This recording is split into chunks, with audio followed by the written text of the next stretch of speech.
retour sur le plateau du Grand Soir après ce léger break, la technique nous rassure que désormais nous sommes 5 sur 5. Je poursuis l'exercice de présentation avec vous, Arthur Nko, vous êtes sémio-stratège, vous êtes attentif aux actualités. Bonsoir et bienvenue. Bonsoir Stéphane, bonsoir au plateau, bonsoir à vos millions de téléspectateurs et un bonsoir particulier à M. Mveng, que je n'ai pas vu depuis et que je dois voir, mais que je verrai certainement. Merci à vous, Arthur, pour la présence. On va dans la perspective et surtout l'attente de ceux qui vont aussi nous accompagner plus tard, en espérant qu'ils vont nous rejoindre, puisque la ville de Yaoundé semble être pour le moins embouteillée de partout.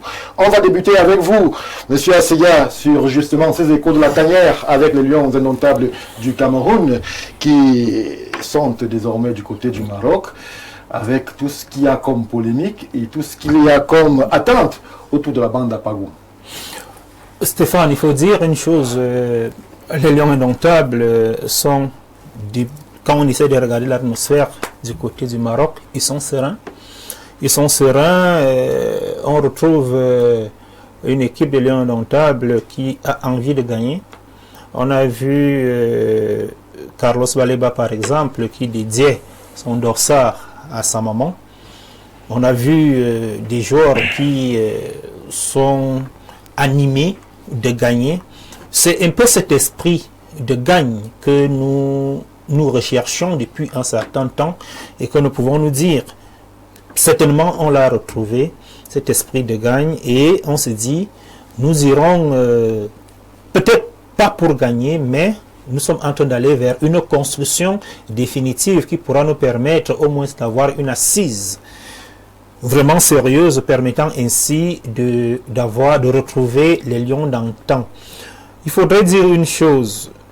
On a vu Pagou en train de supputer sur un groupe qui pourrait effectivement porter les Lions indomptables vers des cimes où il fallait choisir, il fallait désigner, et nous attendons, bien sûr, il fallait désigner celui-là qui va porter les Lions en tant que leader avec le brassard. Vous choisiriez qui, puisque les indiscrétions nous font comprendre que Christian Bassogok aurait eu égard à son ancienneté, eu égard justement à sa présence dans le groupe, les faveurs et les pronostics.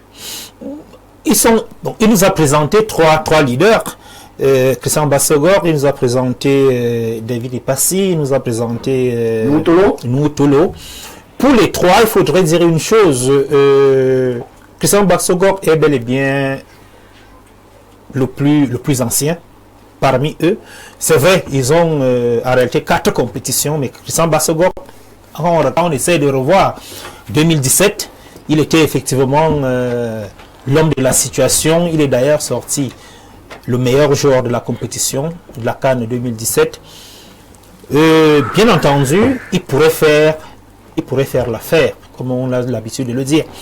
Mais quand on essaie de regarder aussi l'âge qui va avec Christian Bassogok, il faudrait qu'on se retrouve aussi en train de penser à Christian Bassogok, celui-là qui est capable de jouer 90 minutes et plus pour pouvoir gérer. Or, quand on essaie de regarder comment est-ce qu'on l'a utilisé depuis un certain temps, on se rend bien compte qu'il n'a pas été utilisé dans son entièreté. C'est-à-dire, il n'a pas utilisé sur les 90 minutes d'un match de football.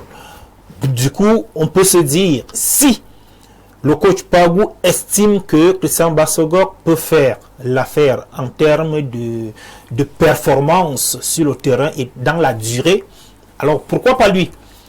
Toutefois, s'il pense que Christian Bassogok est déjà celui-là qui peut jouer à la limite du temps, alors à partir de cet instant-là, je crois que la personne qui suit, c'est Noutolo, qui pourrait bel et bien prendre le brassard. Mais il faudrait dire une chose. Quand on parle de brassard, le tout n'est pas d'être ancien pour pouvoir être capitaine d'une équipe. Il faudrait que les uns et les autres comprennent une chose, c'est que un leader, parfois on est leader, on ne devient pas leader. Oui. C'est pas l'ancienneté qui nous confère effectivement la qualité de leader, parce que un jeune comme Arthur Avon peut être capitaine dans cette équipe, dans la mesure où il peut avoir en lui effectivement un certain nombre de dispositions, de prédispositions naturelles, faisant en sorte qu'il puisse être leader. Et autre chose, parfois on a les leaders naturels qui n'ont même pas besoin d'arborer le brassard pour pouvoir gérer, pour pouvoir amener ses frères, ses coéquipiers à suivre telle ou telle logique. Mais on peut être un leader naturel. Souvenez-vous, à l'époque de Marc-Vivien Foy, qui était de regretter mémoire aujourd'hui, oui, tout le monde est unanime qu'il n'avait jamais porté le brassard, mais était le capitaine, était le leader dans le vestiaire. Souvenez-vous de Samuel Eto'o au Barça, au Barça Club. Samuel Eto'o n'a jamais porté le brassard au Barça, mais quand il nous fait part de ses exploits au vestiaire, on voit un Samuel Eto'o qui était leader, qui était capitaine au vestiaire. Parce que souvenez-vous de la coupe de la Champions League 2006 où Samuel Eto'o, et cela revient des témoignages de Ludovic Julie, qui reconnaît effectivement quand Samuel Eto'o, celui-là qui allait le bousquer dans les vestiaires à la mi-temps pour lui faire comprendre que nous allons gagner. C'est pour dire qu'à un moment donné, on n'a pas besoin de cette étoffe de tissu sur le bras pour être leader.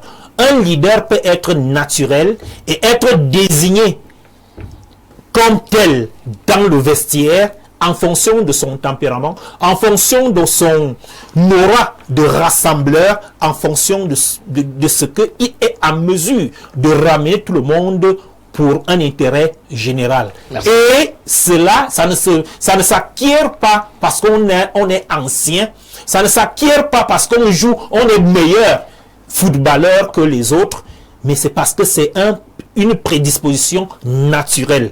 Et je suis certain que dans ce groupe de Pagou, on peut retrouver à l'intérieur des leaders naturels qui peuvent effectivement porter cette équipe vers la gagne. À partir de cet instant, on peut dire que Pagou, s'il a voulu peut-être honorer les anciens, les trois que nous avons cités, ce n'est pas toujours ceux-là qui sont tenus de l'être. On peut retrouver parmi les jeunes, parmi ceux qui viennent d'arriver, ceux-là qui peuvent effectivement porter l'hégémonie de l'équipe nationale avec l'idée maîtresse de gagner. Merci, monsieur Assiga. Michel Gabriel Chougem, je me tourne vers vous. Alors, la bande à Pagou est au Maroc, avec tout ce que cela peut susciter comme inquiétude ou enthousiasme, ça dépend de la part du public sportif camerounais. Un effectif sans les cadres, ceux-là qui hier encore étaient quasiment les patrons du vestiaire. On peut parler d'Andro Nana, on peut parler de Michael Ngade, on peut parler de Mouminga Maleu qui ont été laissés justement sans oublier le milieu de terrain mis de côté. Zamboanguissa, oui. Pour l'instant, on l'annonce blessé du côté de Naples. Ils ont été mis de côté.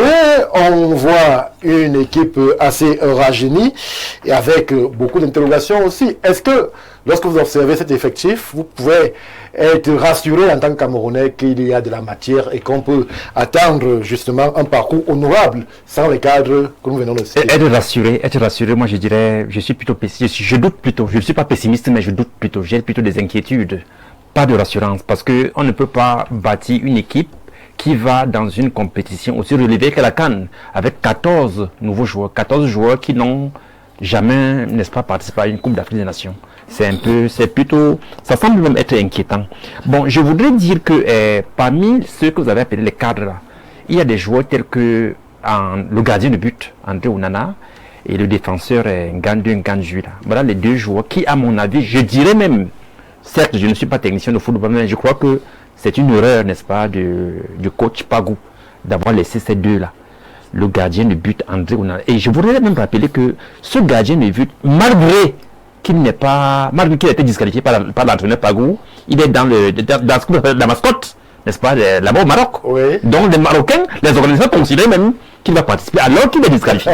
Oui, ce qui témoigne du talent du joueur, ce qui témoigne de sa renommée internationale. Vous voyez? Donc pour moi déjà, C'est une erreur, n'est-ce pas, de casting de la part de l'entraîneur. Et parlant donc même de cet entraîneur, j'ai peur que le président de la Fédération ne tombe dans les mêmes travers. Dit il y a de cela, je crois, 4 ans, avec la présence de M. Rigobert-Song sur le banc de touche. Tout le monde sait que M. Rigobert-Song, à son époque, est parti avec un bilan un peu négatif. Vous voyez? Donc, lorsqu'on laisse des entraîneurs... négatif, mais il aura qualifié les Lions pour la... Oui, avec un bilan un peu négatif par rapport au match livré et au match gagné. C'est un peu négatif. Alors, lorsqu'on a, n'est-ce pas, des joueurs, comme je l'ai dit, de renommée internationale, qu'on laisse tel que le gardien on en a, pour moi, c'est un peu inquiétant. Maintenant, concernant le brassard, je crois qu'il y a généralement 3 critères cardinaux qui amènent un coach à choisir ses capitaines. Il y a d'abord, n'est-ce pas, il y a d'abord l'ancienneté, oui. Il y a la discipline du joueur oui. et le talent. Voilà les 3 critères fondamentaux sur lesquels il faut se baser, il faut se fonder pour dire que tel est capitaine, l'autre est vice-capitaine. L'ancienneté, la discipline qui va avec la régularité et enfin le talent du joueur. Donc, quand je vois, n'est-ce pas, la shortlist de l'entraîneur Pagou, constituée de nous, Tolo, David Epassi et Christian Bassogok, oui. Je me rends compte qu'il a basé, n'est-ce pas, son plan, il a basé, n'est-ce pas, ses critères sur l'ancienneté et la discipline. Il a un peu mis à côté le talent. Or, une équipe ne gagne pas sans talent. Le meilleur joueur de la CAN 2017 serait sans talent. Aujourd'hui, il est un peu en peine de vitesse. Raison pour laquelle, depuis déjà 2 ans, peut-être même déjà 3 ans, parce qu'on n'est plus titulaire. Il joue, d'accord, il est régulier, d'accord, mais il ne joue plus en qualité de titulaire. Quel que soit l'entraîneur qui est à la tête des Lions. Oui. Voilà, il n'est plus titulaire. C'est témoigne, n'est-ce pas, pas qu'il est mauvais joueur. L'âge également pèse. Personne ne peut le nier. Bassogor n'est plus le même joueur qu'il y a de cela, 6 ans, 7 ans à la CAN au Gabon. Là, il n'a plus cette fraîcheur physique-là. Très bien. Donc, je voudrais donc dire que cet entraîneur, n'est-ce pas, Pagou, n'est-ce pas, commence un peu là. Ses choix ne sont pas très. Les objectifs de rester sportif dans ses choix, ce qui n'est pas le cas. Bien, maintenant, j'ai compris mon collègue Assig a parlé, n'est-ce pas, d'un joueur tel que Atu Avom, qui pourrait également prétendre au titre de capitaine. Ce n'était qu'un exemple. Hein. Voilà. Parmi tant d'autres, tu pouvais citer aussi Carlos Balega. Que ce soit Carlos Balega, qui sont des bons joueurs, qui sont des joueurs talentueux, mais leur nouveauté, leur jeunesse ne peut pas encore, n'est-ce pas, leur donner droit au brassage. J'aurais encore voulu plutôt qu'il me parle d'un joueur tel que Brian Bemo, qui certes n'est pas aussi très ancien, mais tout le monde reconnaît, n'est-ce pas, sa performance. Du côté de l'Angleterre, c'est même peut-être l'un des plus talentueux.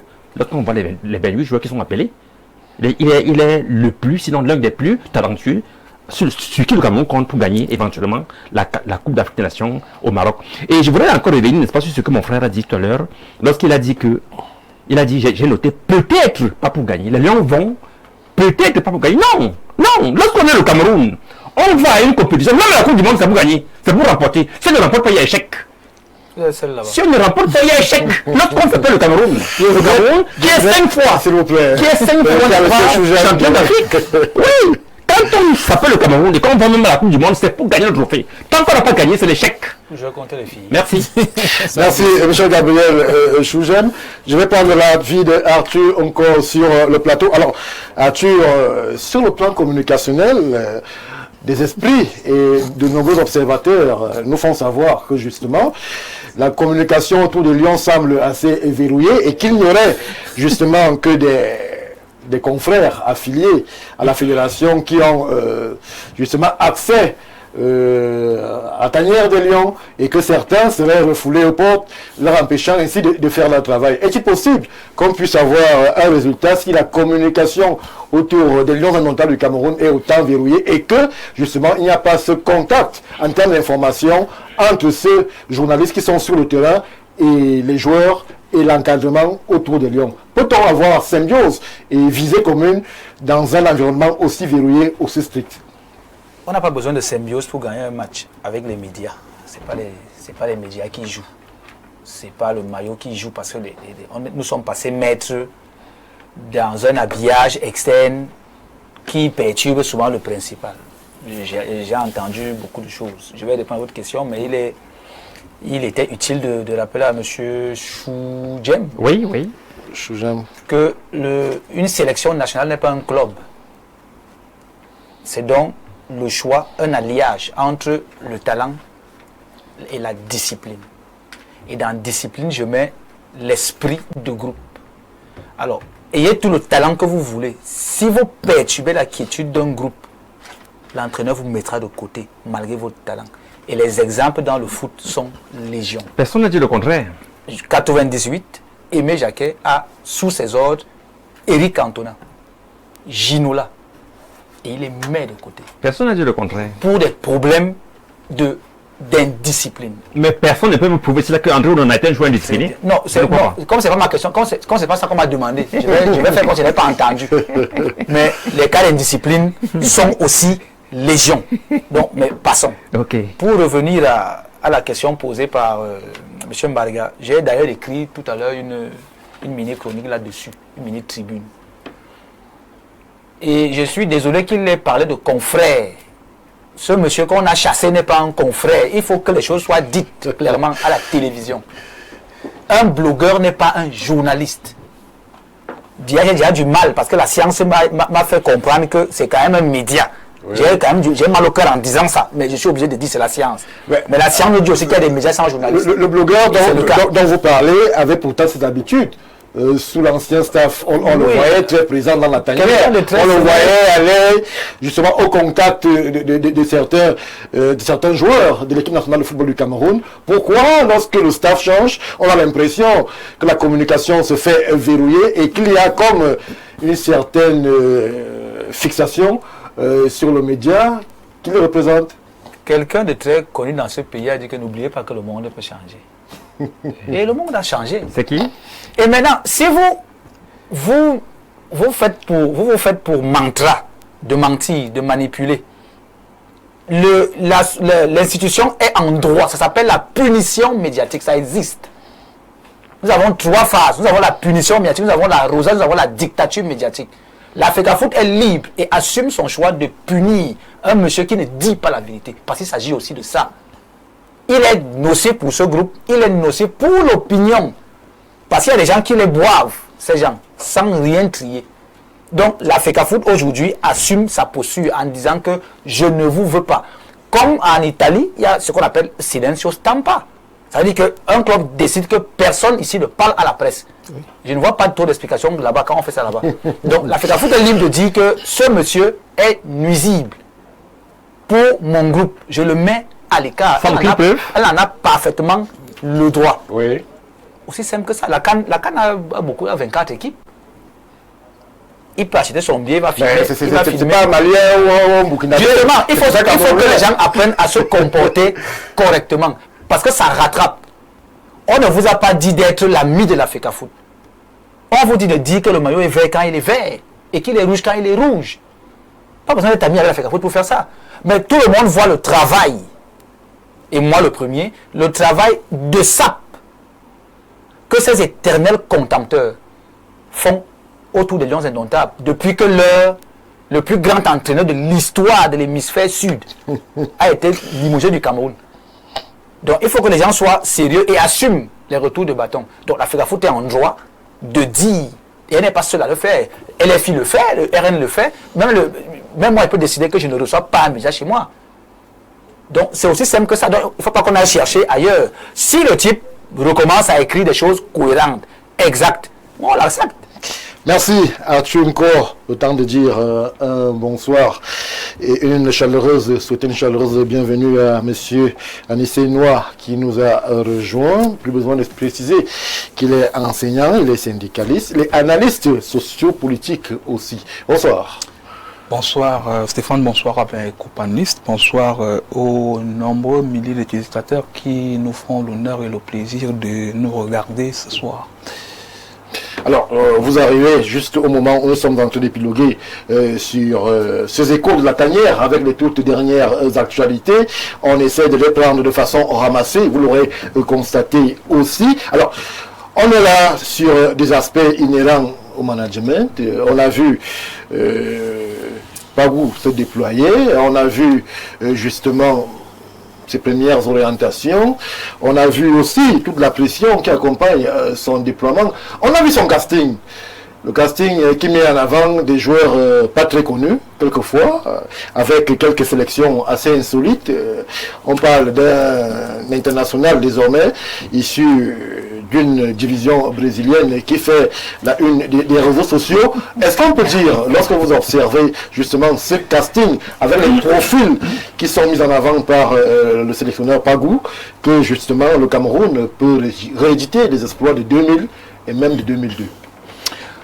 Il faut dire que c'est un pari risqué de prendre une équipe avec des joueurs, comme M. Choujem le disait tout à l'heure, essentiellement, qui n'ont pas encore fait une compétition comme la CAN. Mais c'est aussi un parcours qu'on peut se construire avec une telle équipe, parce que lorsqu'on prend une équipe avec des joueurs comme cela, et qu'on réussit et qu'on arrive au stade, je crois que cela est à féliciter. Je crois que c'est cela qui a valu la notoriété à Marc Brice en 2017. Vous savez que lorsque... j'allais dire Hugo Bross, excusez-moi la confusion, j'allais dire Hugo Bross en 2017. Vous savez que lorsque Hugo Bross décide d'aller à la CAN avec certains joueurs, le Cameroun, les Lions Indomptables étaient considérés comme des outsiders. Lorsqu'ils arrivent à cette CAN-là, ils ont fait montre d'un certain talent, et dans cette équipe-là, vous savez qu'il y avait des joueurs là-dedans qui n'avaient jamais fait une CAN et qui étaient même dans des championnats, même si exotiques, mais au final, on a eu le résultat qu'on a eu, et cela est à mettre à l'actif d'Hugo Bross. Maintenant, pour revenir à M. David Pagou, M. David Pagou a fait un pari risqué, et comme je le disais tout à l'heure, et je crois que il assume pleinement, parce qu'il a dit il préfère faire avec des joueurs, des non-name, permettez-moi l'expression, mais s'il y a de la discipline dans la tanière, s'il y a de la discipline au sein du groupe, je crois que cela peut porter des bons fruits, et on voit que c'est-à-dire l'ambiance qui règne dans la tanière est un peu différente de ce qu'on a vécu par le passé. C'est vrai que nous sommes revenus à la calmie, mais on sent quand même une équipe qui a envie de démontrer quelque chose aux yeux du monde. Il y a certains qui se sont exprimés, que ce soit sur les blogs ou alors dans leurs différentes pages méta, qui ont dit que ils ont envie de démontrer qu'ils ont aussi leur place dans cette compétition-là. Et je crois que c'est dans cette logique-là qu'il faut aller. Il faut sortir des polémiques qu'on a toujours eues, c'est-à-dire tel est meilleur ou alors tel n'est pas meilleur. Je crois qu'aujourd'hui, nous devons nous concentrer sur le bloc et dire que ces enfants-là peuvent réédiquer l'histoire de 2017. Et il n'est pas impossible que cette histoire-là soit réédiquée à partir du moment où on a des éléments, c'est-à-dire la quiétude. Les joueurs sont dans les conditions optimales, parce que lorsque vous suivez les échos qui viennent de la tanière, on n'a plus de joueurs qui arrivent à l'aéroport, qui passent la nuit à l'aéroport, comme cela c'était le cas avant. On n'a plus de joueurs qui, c'est pas moi, crèchent dans les hôtels un peu moins communs. Donc on a l'impression que tout est revenu à la normale, et ces joueurs-là sont dans des conditions optimum qui permettent que ils puissent gagner une CAN, même si le président de l'Africa Foot nous a appelé à être humble, parce que souvenez-vous, lorsqu'on va au Qatar, M. Samuel Eto'o nous a dit qu'on y allait pour gagner la Coupe du Monde. Vous avez cru? Je crois que moi je n'ai pas cru, mais je crois que M. Samuel Eto'o c'est un sportif. Lorsqu'un sportif, même si aujourd'hui il est manager, lorsqu'il va à une compétition, il ne va pas pour la perte. Donc c'est dans cet esprit-là qu'il était. Malheureusement, les Camerounais n'ont pas compris la vision dans laquelle il se projetait, parce que s'ils se disaient non, on va à cette compétition-là pour sortir au premier tour, je crois que même les joueurs seraient allés étant démotivés. Et vous avez vu, on a véritablement fait l'espoir, parce que nous allons à cette compétition-là, étant donné que les dernières compétitions, nous n'avons pas engrangé autant de points qu'à cette compétition-là, et nous avons réussi l'espoir, souvenez-vous, de battre le Brésil, parce que on peut dire tout ce qu'on veut, mais le Cameroun qui va à une compétition, lorsque on a le Cameroun qui a un ranking un peu inférieur ou alors très inférieur au Brésil, et qui parvient à le battre, je crois que cela est à féliciter. Donc, je vais revenir pour dire que M. Samuel Eto'o nous a appelé à être humble, mais je crois que lorsque les joueurs sont dans les conditions que j'ai énoncées tout à l'heure, je crois qu'ils peuvent faire montre d'un talent et nous permettre de vibrer lors de cette compétition-là. Maintenant, permettez-moi de revenir sur le Capitana. Oui, permettez-moi de revenir sur le Capitana. Il faut dire que je crois que M. David Pagou s'est inscrit dans la continuité. À partir du moment où les cadres qui étaient là, c'est-à-dire Aboubakar Vincent, Zambouanguissa, Anglo Nana, Michael Ngandé, ne sont plus dans la tanière. Vous comprenez, vous, en tant qu'observateur, la mise à l'écart? Oui, je comprends leur mise à l'écart parce que... ça n'est pas mis à l'écart, il faut aussi préciser ça. Oui, on l'a déjà précisé. La mise à l'écart, bon, restons sur des critères sportifs. Oui. C'est ça qui nous intéresse en premier. La mise à l'écart d'un joueur de football comme André Onana, est-ce que sportivement parlant, cela peut être validé? Vous validez cela?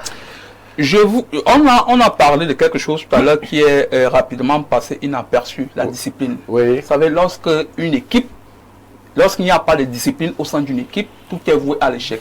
Alors, moi, à la place de David Pagou, j'aurais fait la même chose, c'est-à-dire viser sur une équipe soudée. Le mien n'aurait pas été une concertation, un échange franc et sincère avec ces cadres pour essayer de leur présenter le nouveau challenge avant de passer à la mise à l'écart de façon aussi radicale? Je ne crois pas que au regard du timing des événements ou alors au regard du timing du film, j'allais dire de la nomination de David Pagou, il n'y a pas eu assez de temps pour faire toutes ces concessions-là et arriver à une équipe. Donc je crois que au lendemain de la nomination de David Pagou, il était question qu'il sorte une liste pour convoquer les joueurs pour aller à cette camp-là. Et il fallait se mettre dans les prédispositions d'avoir une équipe où il règne de la discipline. Et vous avez vu les positions de certains qui se sont distancés de ce cadre disciplinaire-là. Donc, il était question que M. David Pagou ressente, c'est-à-dire le groupe sur la discipline. Et c'est la raison pour laquelle il a appelé cela et laissé en dehors du groupe certains que vous avez appelés ici. Mais notons qu'ils ne sont pas les seuls. Dans d'autres pays, vous avez des joueurs qui n'ont pas été appelés, qui sont aussi des joueurs d'une grande performance. En Côte d'Ivoire, on a vu des joueurs Nicolas Pepe, par exemple, qui n'a pas été appelé, qui a fait une superbe CAN, qui a fait des superbes rencontres lors des éliminatoires et partout ailleurs. Donc je crois que c'est chaque entraîneur qui, lorsqu'il veut marquer sa présence au sein d'une tanière ou alors au sein d'une équipe, qui vient avec sa composition. Et je crois que nous devons faire confiance à M. David Pagou. Mais sauf que, autant nous lui ferons confiance, après, nous aurons aussi des critiques à formuler parce que, laissez-moi chuter, nous avons appelé, l'ensemble des Camerounais avons appelé à la calmie au sein de la tanière, c'est-à-dire à cesser les bisbilles entre le MINSEP et la FECAFOOT. À partir du moment où la rage de guerre semble être enterrée et que la FECAFOOT est maintenant maître du jeu, je crois que nous pouvons formuler les critiques à partir du moment où la FECAFOOT ne nous donne pas les résultats satisfaisants. Merci, monsieur Noah. Timothée Somba, je vous accueille tout en vous disant bonsoir avec justement ces échos de la tanière qui font réagir sur le plateau. Alors, est-ce que pour le public sportif camerounais qui nous regarde et même africain, parce que les Lions Indomptables sont un label qui va bien au-delà de nos frontières, est-ce qu'on pourrait dire avec certitude, objectivité, que la liste telle que présentée par David Pagou émane de façon claire et précise de ses choix stratégiques et de sa personne? Il peut choisir quoi? David Pagou peut choisir quoi? Il a choisi où? Le débat a commencé alors. Moi, je vous ai écouté religieusement parce que je veux qu'on ait un débat de gentlemen. Je vais d'abord, je ne peux pas déroger à ce devoir de refaire un coucou au couple Sama Tangna qui vient de convoler en juste noces à la mairie de Yaoundé 4 et qui m'a fait l'honneur de m'inviter à cette prestigieuse cérémonie. Une fois que je l'ai dit, je reviens donc à David Pagou. Tu ne nous as pas salué. C'est un danger de vouloir comparer les débutants et les expérimentés. Qu'on compare David Pagou à Aimé Jacquet, non. Aimé Jacquet, qu'on compare David Pagou à Hugo Brousse, non, ce n'est pas possible. Aimé Jacquet mène une campagne d'éliminatoire après avoir été 4 ans coach de l'équipe de France. Parce que lorsque la France gagne la Coupe du Monde 98, on oublie de dire qu'en 94, c'est Aimé Jacquet qui était déjà là après le départ de celui qui a raté le mondial. Après le mondial, la France change de coach, on met Aimé Jacquet. Il a le temps de construire une équipe, de bâtir des critères, de fixer des règles. Hugo Brousse, c'est la même chose en 97. Il prend l'équipe en 2017, merci. Il prend l'équipe 2 ans avant. Il bâtit une équipe, il construit un socle de discipline, un socle de règles. Et c'est donc dans ces règles que tout le monde vient se fondre. Le souci avec mon frère David Pagou, dont le seul palmarès est d'avoir été meilleur entraîneur du championnat camerounais, de ce piètre championnat, dont le premier pour jouer la Ligue des champions africaine passe par 2 tours préliminaires. Le premier du championnat camerounais n'est pas directement qualifié pour la Ligue des champions CAF. Il joue 2 tours préliminaires. Donc, quand vous êtes premier de ce championnat avec tous les scandales qu'on a eus, trucage des matchs, paris sportifs et autres, les dossiers ont été sur la table, tout le monde a vu. Quand vous êtes meilleur entraîneur de ce championnat-là, vous devez avoir le triomphe modeste. Parce que vous êtes un entraîneur de 6e catégorie. Maintenant, c'est mon avis. 6e catégorie. Je suis en train d'argumenter. Je vous ai dit, moi je les ai écoutés. Hein. Je brûlais aussi d'envie de réagir. Oui. Vous avez vu ma gestuelle quand M. Noir a parlé. J'avais envie de réagir, mais j'ai souffert d'écouter. Parce que les téléspectateurs doivent comprendre. Oui. Donc, pour moi, David Pagou n'a pas le profil pour diriger cette équipe. Brice l'avait.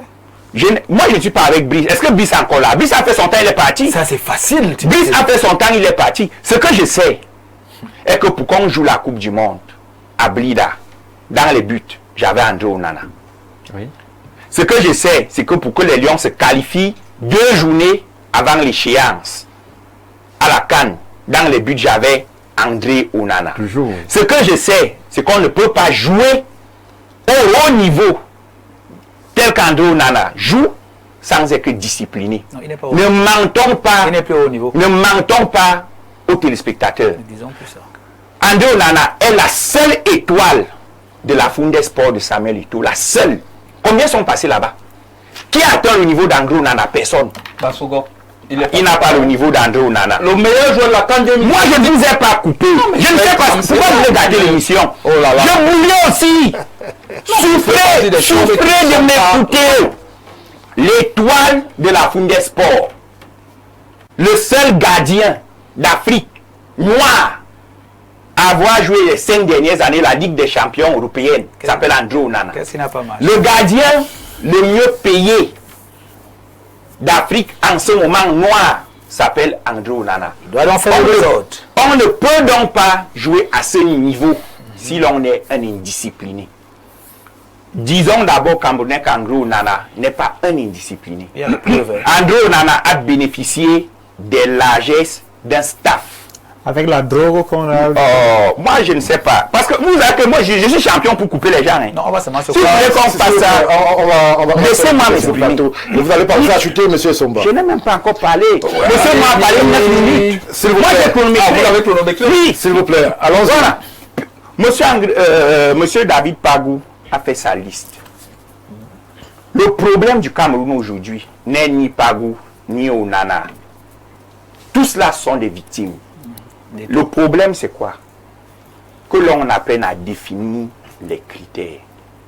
En équipe de France, les critères, le football est une science aujourd'hui. On vous dit que Kylian Mbappé a un but de Cristiano Ronaldo. Vous savez pourquoi? Parce qu'il a perdu 8 kilos. Il a réduit son tour de bras de 33 cm pour être plus rapide de 8 centièmes par rapport aux défenseurs. Le football est une science. Quels sont nos objectifs lorsqu'on va à la CAN? On ne dit pas qu'on va gagner la Coupe du Monde. Ça, c'est le mensonge. Arrêtons de spectaculariser tout. On doit dire notre niveau actuel, au vu de notre staff, au vu de notre collectif, nous permet d'atteindre tel niveau. Maintenant, puisque la balle est ronde, on peut dépasser. Quels sont les critères pour jouer à l'équipe nationale aujourd'hui? Personne ne sait. Être sans club, c'est le plus. Voilà le souci.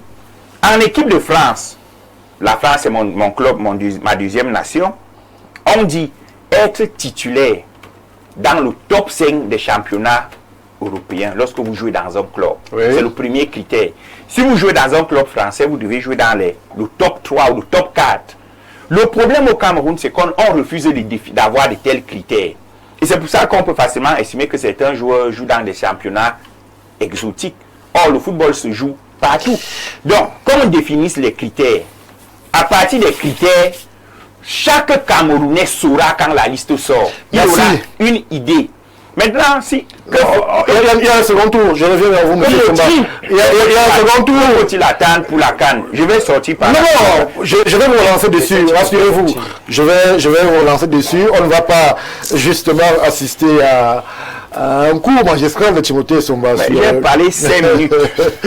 Moi, j'ai parlé seulement 2 minutes. On fait parler un peu aussi les Camerounais, puisqu'ils sont nombreux à réagir par rapport à ce que vous dites sur le plateau. Bonsoir, je pense pas que David Pagou avait besoin d'un dialogue avec ses anciens, car il est dans le staff depuis, il maîtrise très bien le comportement et mentalité de ses joueurs. Je rappelle à ce monsieur qui parle d'André Onana qu'avant André Onana, nous avons gagné plusieurs matchs, il a fait son temps. C'est bon pour lui. À quel âge? Bonsoir, la CAF est claire sur la sécurité des équipes. Il faut avoir une accréditation spéciale pour se rapprocher des joueurs. Et même, il y a un timing pour tous les journalistes accrédités par la CAF et la FECAFOOT bien organisé afin que ces derniers puissent interviewer soit les coachs, soit les joueurs. Les journalistes ou les blogueurs qui y vont pour harceler les joueurs ne devraient pas avoir assez. Le chef de l'État l'avait bien dit, sans discipline, rien n'est possible.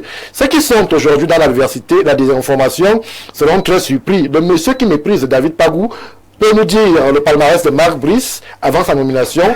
Le connaissait-il? Il faut que la haine envers un individu ne rende pas certains fous. Bonsoir monsieur Mbaga. Oh là là. S'il vous plaît, soyons sérieux. Comment voulez-vous que la FECAFOOT laisse un monsieur qui passe son temps à publier les fake news sur la tanière? Avez-vous lu sa sortie aujourd'hui sur le cas Castelletto et la réaction du joueur? Personne n'ignore qu'il travaille pour l'ancien des Lions qui jouent en Turquie, et l'objectif principal est de déstabiliser l'équipe en espérant qu'elle fasse une mauvaise CAN pour mettre Eto'o au banc des accusés. Est-ce que vous avez besoin d'aller faire une mauvaise CAN? Merci. Parce que aucun élément objectif ne permet de faire une bonne CAN.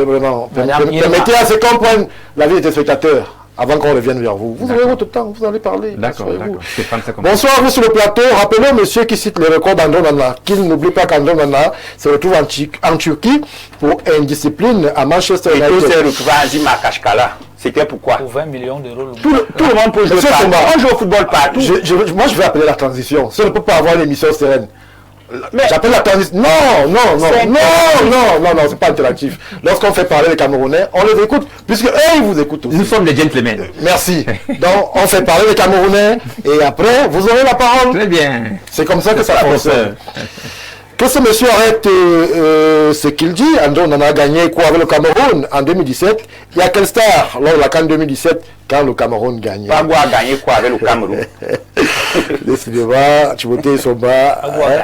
Bonsoir à vous, le grand panel, belle émission. Je voulais juste dire aux hommes politiques sur votre plateau de parler politique, car si cette équipe est aujourd'hui vouée à l'échec, c'est justement parce que ce football est devenu l'histoire des hommes politiques. André Onana a été suspendu 1 an. Le Cameroun a toujours joué. Vraiment, lorsqu'on vous écoute à la maison, nous avons très mal pour notre pays. Merci à vous, Bertrand Somba, depuis justement Ebolova.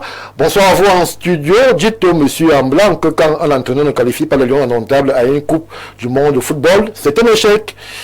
Les blogueurs ne jouent aucun. Dans un pays sérieux, la présence des médias doit être filtrée au sein d'une équipe nationale pour la concentration des joueurs.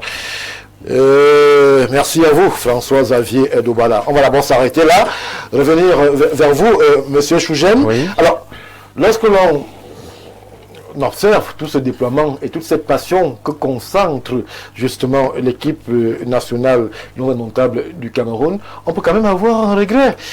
Lorsque l'on sait que nous ne serons pas du côté justement des États-Unis et du Mexique. À ce niveau-là, puisque nous sommes dans une nouvelle ère, la faute à qui?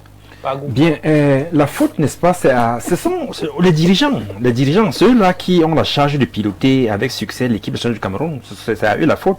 Bon, vous voyez, moi, je ne comprends pas trop parce que n'oublions pas que l'entraîneur Brice qui est parti, je dirais qu'il a été limogé puisqu'il n'est plus là. N'oublions pas que son bilan reste quand même positif. Hein? Pardon. Comment? Son bilan reste quand même positif. Pardon. S'il vous plaît. Vous mettez quand même... Oui. J'ai dit que le bilan de Marc Brice reste quand même positif, malgré qu'on n'est pas qualifié pour la Coupe du Monde. Nous sommes qualifiés pour la Coupe d'Afrique des Nations grâce à Marc Brice. Et quand on voit le nombre de matchs disputés par Marc Brice depuis 2 ans qu'il est là, il n'a perdu que 2.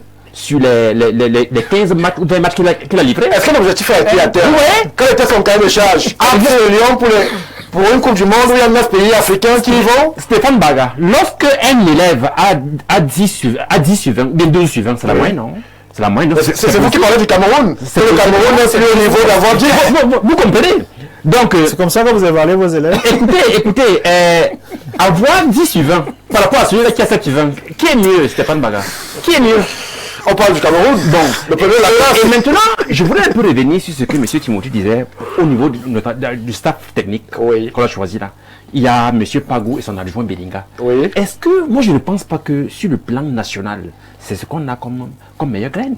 J'ai les entraîneurs. Vous avez qui? Clément Aroga, il y a M. Towa. Ces deux-là qui nous ont livré un spectacle à l'échange dimanche dernier devant le Premier ministre au stade, Amadou Adjo. Une finale de rêve, rarement d'été au Cameroun. Voilà des entraîneurs de métier. Voilà des entraîneurs rompus à la pour bâtir. Vous n'êtes pas de rêve. Pas vous l'enseignant. Voilà les gens qui devaient prendre l'équipe nationale du Cameroun. Pas que je n'ai rien contre M. Pagou, mais comparativement à ces deux-là, M. Pagou est un peu en retrait. Oui. Hein? Vous êtes d'accord au monde? Non, moi je suis pas d'accord, je pose des questions. Voilà. Je peux être d'accord. Moi je parle de faits. Oui. C'est-à-dire il n'y a pas que les diplômes obtenus, mais il y a, n'est-ce pas, la paix, il y a son parcours, il y a son aura. Je crois qu'il n'y a rien à redire à Aroga et à Towa. Voilà les deux qui devraient, à mon avis, prendre les rênes. Donc à ce niveau, vous pensez que la fédération c'est Je crois. Je n'ai pas la science infuse, mais je crois. On va laisser que la CAN nous renseigne. Et je voudrais terminer pour dire que le Cameroun qui est actuellement au Maroc, a livré, je crois, un match amical, quand c'était aujourd'hui, contre le 10e du championnat marocain. Il n'a fait qu'un match nul, un but partout. C'est qui n'augure pas d'un. C'était qu'un match amical. Merci, M. Chougem. Monsieur Assidia, je me tourne vers vous. Beaucoup de scepticisme quant au choix de David Pagou. On l'aurait, quitte à nationaliser, M. Chougem le dit sur ce plateau, que d'autres noms plus ronflants sont sur le marché. On parle de Toa, on parle de bien d'autres. Est-ce que ce profil, lorsque vous... Pour ceux qui sont attentifs justement à la scène footballistique camerounaise, est-ce que ce profil peut faire grandir les joueurs? Parce que rappelons que Pagou dans la tanière depuis un moment, bien que en disgrâce avec Marbrice, mais il est dans cet entourage-là. Est-ce que lui peut faire grandir cette équipe en écartant justement les anciens qui auraient pu apporter une touche d'expérience? Samuel Eto'o, dans les arcanes d'Info TV, le disait. Regretter n'avoir pas su jouer son rôle quand il fallait le jouer. Le jouer. C'est-à-dire, après la Coupe du Monde, il fallait prendre les mesures qui s'imposaient. Chasser, on en a à ce moment-là. C'est-à-dire, je ne veux pas utiliser chasser. Discipliner André Onana en le sanctionnant. Il avait déjà été sanctionné. Mais malheureusement, personne ne l'a sanctionné, attention. Personne jusqu'à date, André Onana n'a jamais été sanctionné. Je voudrais rappeler aux uns aux autres que Samuel Eto'o avait été sanctionné pour 15 matchs. Personne n'est mort. Par la FECAFOOT. Et je voudrais rappeler aux uns aux autres que la FECAFOOT est la seule institution habilitée à sanctionner le comportement de ces joueurs. Mais la FECAFOOT ne l'a pas fait. Pour dire quoi? Pour faire comprendre aux uns aux autres que l'indiscipline que nous décrions aujourd'hui n'a pas commencé aujourd'hui. Et le MINSEP est venu davantage enfoncer le clou pour que nous en arrivions là où nous sommes aujourd'hui. Et il faut dire une chose. Franchement, à quelques jours du début de la CAN au Maroc, Le discours que tient aujourd'hui David Pago, mon frère Timothée Essomba, le discours que tient aujourd'hui mon frère Sujem, ce sont des discours qui ne nous apportent absolument rien du tout. c'est des discours réalistes. Parce qu'en réalité, nous voulons juger le maçon au pied du mur. Et avec une pelle cassée, je vous dis, avec une brouette sans roue. vraiment, quel que soit avec une brouette sans roue, avec une pelle cassée et tout ce que vous voulez, tout ce que à l'heure actuelle qui nous importe, c'est les résultats. Et vous avez voulu, vous l'avez fait avec vraiment maestria, vraiment en caricaturant la période pour que Pagou et Samuel Eto'o se retrouvent immédiatement dos au mur avec la CAN. Vous l'avez réussi. Vous l'avez franchement réussi. De façon à ce que s'il y a un léger faux pas, qu'immédiatement la faute soit retournée auprès de la FECAFOOT. Il n'y aura même rien, il faut leur dire ça. Il faut dire que au premier tour, il y aura qu'on se situe, qu'on se restitue à un certain nombre de choses. Que nous avons, le MINSEF a tellement saboté l'équipe nationale du Cameroun et que nous sommes en période de reconstruction. Nous sommes en train de vouloir reconstruire quelque chose qui nous est cher aujourd'hui. C'est d'ailleurs la raison pour laquelle nous avons cette jeune génération où aujourd'hui ils sont nombreux qui n'ont jamais participé à une compétition africaine. Nous savons très bien le degré d'intensité que la compétition africaine, que la CAN regorge souvent vis-à-vis, sois meilleur dans ton club, mais quand tu arrives en Coupe d'Afrique des Nations, ça devient autre chose. En 2017, c'est les anciens qui font gagner. Hein. Voilà. À partir de cet instant, nous devons d'avoir un peu de retenue vis-à-vis de ces enfants et de permettre que ces enfants puissent se déployer. Les discours que nous recevons aujourd'hui dans un plateau aussi sérieux comme celui d'Info TV, vraiment, ce n'est pas des discours qui peuvent permettre à ces enfants de nous produire le résultat escompté.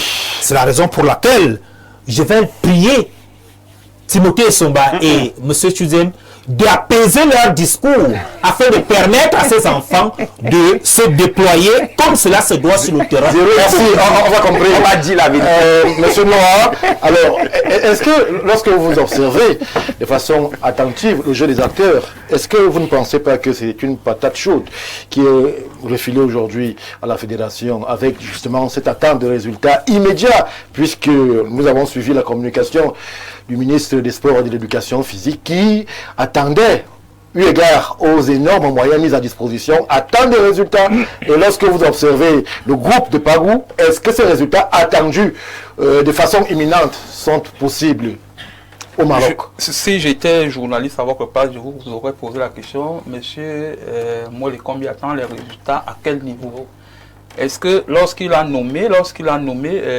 fait nommer monsieur Marc Brice, est-ce qu'il a eu les résultats escomptés pour que, une fois que la FECAFOOT ait repris les choses en main, que les résultats soient immédiatement attendus? Timothée Essomba, vous savez, j'allais dire Stéphane Barga, vous savez, monsieur Timothée Essomba à côté de moi. Le problème que nous avons au Cameroun, c'est que nous ne sommes pas patients pour construire au fil des années une équipe qui puisse gagner. Est-ce qu'il est possible, lorsqu'on s'appelle Cameroun, d'être patient? Moi, je vous prends un exemple. Nous avons vu un entraîneur, comparaison n'est pas raison, limogé du Bayern de Munich en étant premier du championnat et premier de sa poule en Champions League. Mais on lui reprochait la qualité de jeu et son système de jeu. Est-ce que lorsqu'on s'appelle Cameroun sur le continent africain, je nous absous, je nous retire du monde, lorsqu'on s'appelle Cameroun, 5 fois champion d'Afrique, sur le continent, est-ce qu'on a justement le temps de détails lorsqu'on va à la CAN?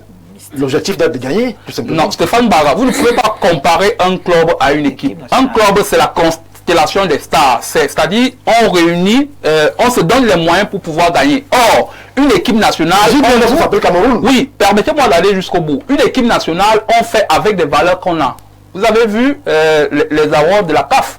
Vous savez que aucun Camerounais n'a été sacré parmi les catégories qui étaient mises en jeu lors de ces awards-là. Cela dit que le Cameroun est en perte de vitesse par rapport au talent qu'il avait avant en termes d'effectifs, en termes de ressources humaines. Également, je disais tout à l'heure que le problème que nous avons, c'est que nous ne donnons pas le temps aux différents sélectionneurs qui sont là de construire une équipe capable de gagner des compétitions comme la CAN. Cette reconstruction n'aurait pas pu être faite avec Mabrice? Non, si vous me coupez à chaque fois, je vous à dérouler. Vous savez, le problème que nous avons eu, c'est d'avoir limogé Rigobert Song alors qu'il était dans une construction et nous avons pris Marc Brice qui est venu faire ce qu'il a pu faire et qui est reparti. Nous n'avons pas eu le temps de faire asseoir une équipe qui puisse gagner au fil du temps. Maintenant que nous avons pris M. David Pagou, je crois qu'il est temps qu'on donne le temps à un entraîneur comme celui-là de pouvoir bâtir une équipe sur le temps et pouvoir être capable de gagner une CAN. Vous savez, on ne peut plus dormir sous nos lauriers aujourd'hui en disant que nous sommes 5 fois champions d'Afrique parce que autant nous sommes 5 fois champions d'Afrique, la Côte d'Ivoire qui n'avait que, je ne sais pas moi, 2 CAN est montée à 3 CAN, ça veut dire qu'ils sont 3 fois champions d'Afrique et peut-être d'ici peu là, ils deviendront 4 fois champions d'Afrique, etc. J'allais dire que le football c'est un cycle. Oui. Dans toutes les compétitions, dans toutes les nations, dans tous les clubs, le football c'est un cycle. À un certain moment, il y a une succession de victoires et à un certain moment, le club peut stagner, l'équipe nationale peut stagner le temps qu'elle soit reconstruite et pouvoir remporter des compétitions. Vous allez voir, la période qui a été la plus productive pour les Lions Indomptables, c'est la période de 2000-2002. Et vous voyez que cette équipe-là vient de très loin. Cette équipe-là vient de parfois 94 avec les Rigobert Song qui étaient déjà dans la tanière, parfois 95 avec certaines personnes qui sont arrivées. On a eu le temps de construire une ossature capable de gagner les CAN 2000, les CAN 2002. Et vous avez vu que après cela, c'est vrai que nous avions une équipe qui était quand même capable d'aller conquérir certaines compétitions, mais on n'a pas pu gagner. Souvenez-vous de la génération des Alexandre Song qui n'a pas pu gagner, mais on avait du talent. À ce niveau-là, on n'a pas pu gagner. Et aujourd'hui, nous sommes en perte de vitesse. Ça, il faut le reconnaître. Et il faut donner le temps à un entraîneur comme M. David Pagou de construire avec des valeurs que nous avons. En perte de vitesse, à qui la faute? Nous n'avons pas assez de ressources. Il n'y a pas de bons joueurs. On ne va pas dire qu'il n'y a pas de bons joueurs. On n'a pas d'excellents joueurs comme nous avons avant. Moi, je suivais encore un joueur sénégalais dont le nom m'échappe, qui disait que lorsqu'on croisait l'équipe nationale du Cameroun lors des compétitions 2000 et 2002, mais on était adversaire et on suffoquait. On se demandait, mon Dieu, comment est-ce qu'on va aborder cette équipe-là? Parce qu'on avait des joueurs qui avaient un talent énorme. Parce qu'on avait des joueurs qui évoluaient dans des championnats qui n'étaient pas exotiques comme aujourd'hui. Et vous avez vu ce que ça a produit. Donc, il faut que nous ayons le temps de reconstruire une équipe. Nous pouvons aller à cette compétition-là et ne pas la remporter. Mais il ne faudrait pas que l'objectif soit fixé à la CAN. Il faut qu'on donne le temps à ce staff qui est là de pouvoir construire une équipe et de pouvoir gagner. Je vais sortir en disant une chose. Une dernière chose. Ça fait plus de 5 minutes que vous parlez. Je vais sortir en disant une dernière chose. Moi, je reviens sur la discipline. Souvenez-vous qu'en 2017, Aubameyang était une star à Borussia Dortmund. Mais à cause de l'indiscipline, il a été sorti du groupe du Gabon. Et cela a permis qu'il soit mis de côté. Donc, on ne peut pas dire aujourd'hui que parce que Amdo Nana joue, et c'est pas moi, en Turquie, ou alors il a joué à Manchester, il devait inéluctablement aller à la CAN. On fait avec ceux qui sont disciplinés, et si on a le résultat, je crois que c'est meilleur que de faire aller dans le même sens. Non, vous n'allez pas dans le même sens, s'il vous plaît. Monsieur, on va avoir 5 minutes de parole, puisqu'on va progressivement sortir justement de ce qui n'était qu'une introduction. Alors, lorsqu'on écoute le déroulé des uns et des autres, on a l'impression que pour ce qui est de la CAN marocaine, on va adopter la formule du baron Pierre de Coubertin. L'essentiel sera de participer. Non, il faut pouvoir être clair et désillusionner tout de suite ceux qui rêvent d'autre chose, qui ont conçu un narratif bizarre autour des Lions Indomptables. De 62 à 84, ce n'est pas Eto'o qui était président de la Fédération camerounaise de football. On n'a rien gagné. De 88 à 2000, ce n'est pas Eto'o. On n'a rien gagné. Et de 2017 à aujourd'hui, on attend. Donc, même si les Lions arrivent à sortir au premier tour, Eto'o sera toujours président de la Fédération camerounaise de football et la fédération sera toujours en charge de l'équipe nationale. Vous le dites comme si... Je préfère le dire tout de suite comme ça. Il y avait une fixation. Il y a un petit plan derrière. Non, il n'y a pas de plan. Puisque le public sportif camerounais a quand même un droit d'exiger des Lions indomptables du Cameroun à un certain niveau de performance. Il y a un narratif. Marc Brice a été écarté pour ce déficit de performance-là, mais il ne faudrait pas qu'on aille au-delà des performances de Marc Brice. C'est encore un faux narratif. Et j'interdis, je le dis sur le plateau, j'interdis à tout Camerounais qui n'a pas eu le courage de critiquer Marc Brice, de critiquer Pagou. J'interdis à tout Camerounais qui n'a pas eu le courage de demander les références de Marc Brice, de demander celles de Pagou. Ça s'appelle du racisme anti-noir. Parce qu'on a eu un incompétent notoire, c'est-à-dire mondialement reconnu comme tel, comme entraîneur du Cameroun pendant 2 ans, qui a convoqué un enfant qui était au centre de formation. Les Camerounais étaient calmes.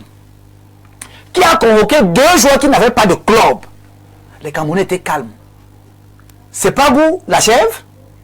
Mais il faut qu'on arrête à un moment donné. C'est pas vous est devenu quoi, leur cobaye. C'est même qu'on connaît les schémas tactiques qu'on explique. Pas c'est pas vous.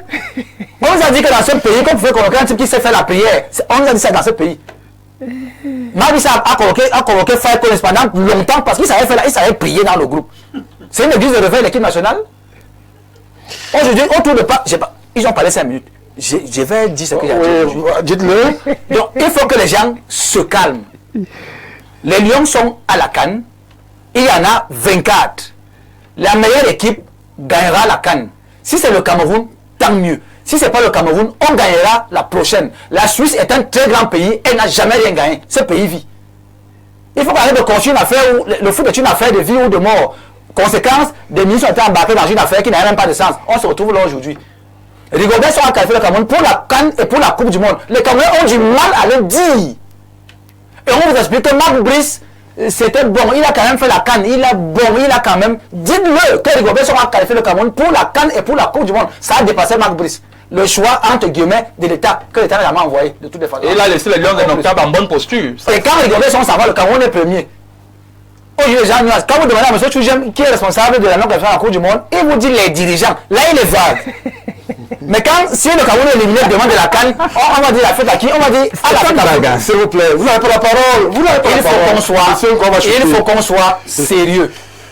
Les Lions sont à la CAN. Il y a de bons joueurs dedans. Il y a des gens qui vont venir apprendre. C'est aussi ça, le football.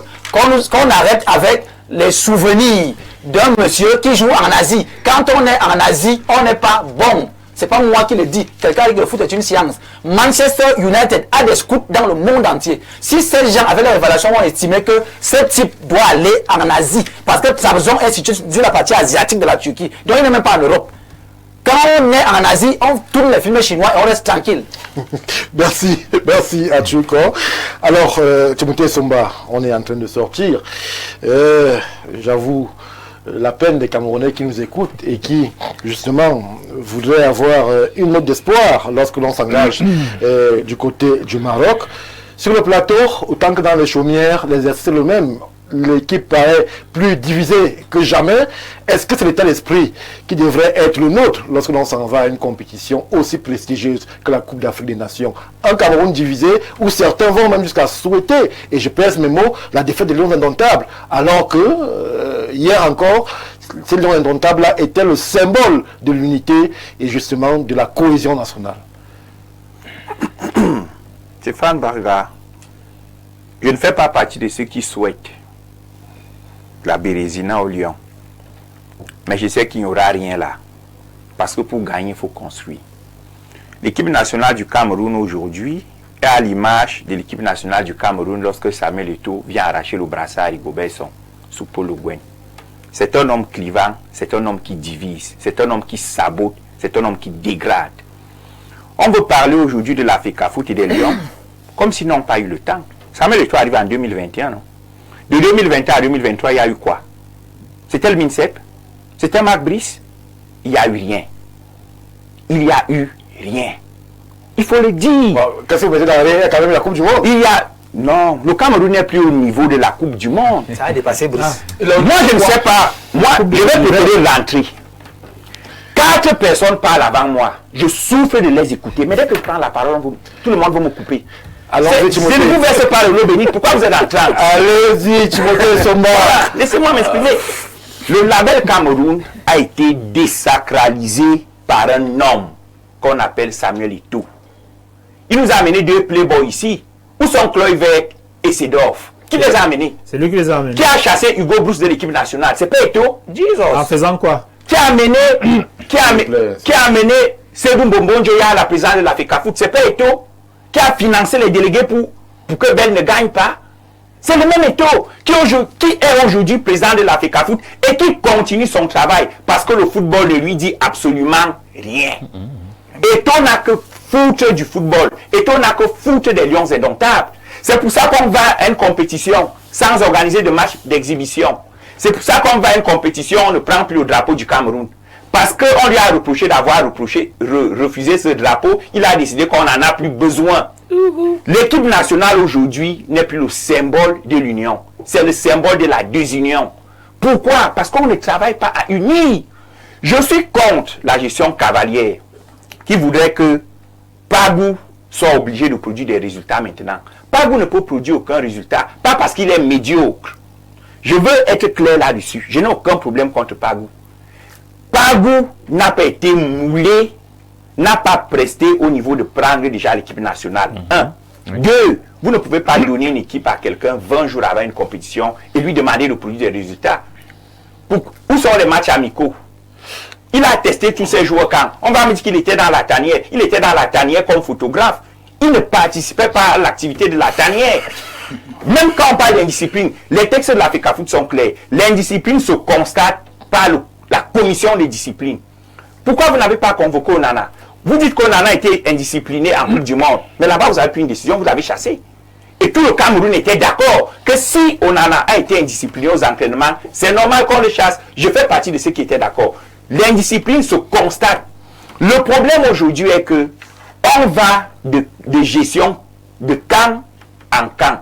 À quand est-ce que les camps, la gestion des camps va s'arrêter?